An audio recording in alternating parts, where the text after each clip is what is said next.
Good morning, everyone. This is the Futures in 5. It is Friday, December the 21st. The things that we have are all of the major classes that hold options are going to expire today. That's going to make volatility in the afternoon extreme. We will not have a morning report or anything like that on Monday and Tuesday, of course, and then we will have something on Wednesday just to give us a view of what's going on in the market space.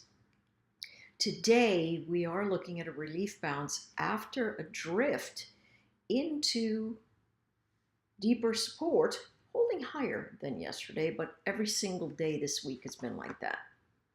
Bounce, bounce, and then fade. Bounce and then fade. Bounce and then fade. Every single day this week.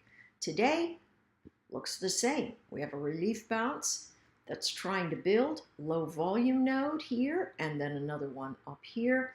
Those are very likely the same areas that we will congest in, unless things go really awry and we have some sort of stopping out or a squeeze in the short action.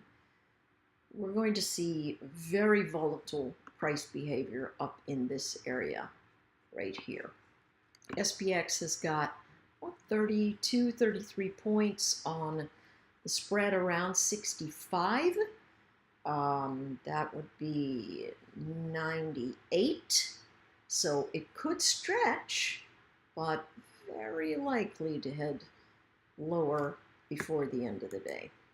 I don't know where all the price pain is for the option with the most volume, but you know, what we're looking at really is a move up into congestion and then resistance because of the entire formations in the market.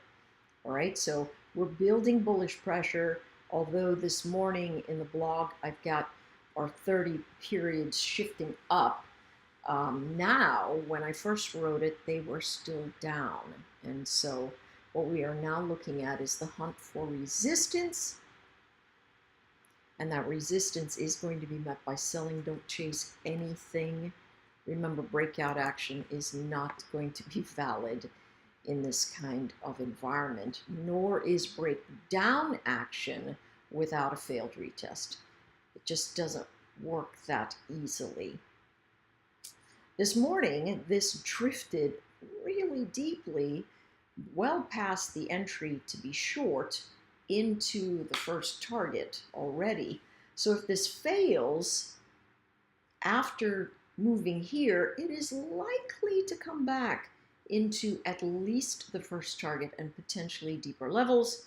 The breakout is also trying to get itself worked through, and of course that's going to be up and above this region is where we need to test, where we'll first reject, and so we're looking for a pullback that holds in this price acceptance zone.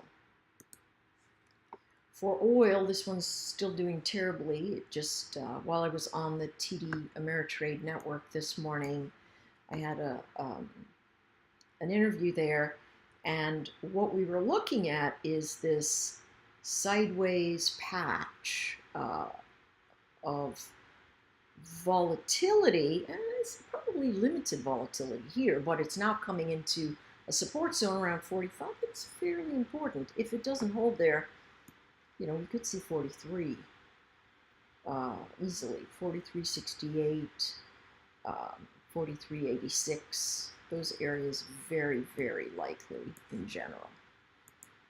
And then taking a look at gold finally, this one really, look at the price expansion. This is a textbook ABCD pattern. First target 127.2. Pulling back, we could go to the 61.8 and still hold our upside pressure. Still hold our upside pressure. Yeah. Otherwise, you know, you don't want to take any of these things on their breakdown or their breakout without a return and a hold of price. A lot of us really want to hang on to these things and just let them ride out, but they're very easily it could slip into a completely different formation. Deep pullbacks are still going to be buy zones in this region, however, because the chart is trying to get very stable above 1255. All right, that's it for the futures in 5. Good luck trading today.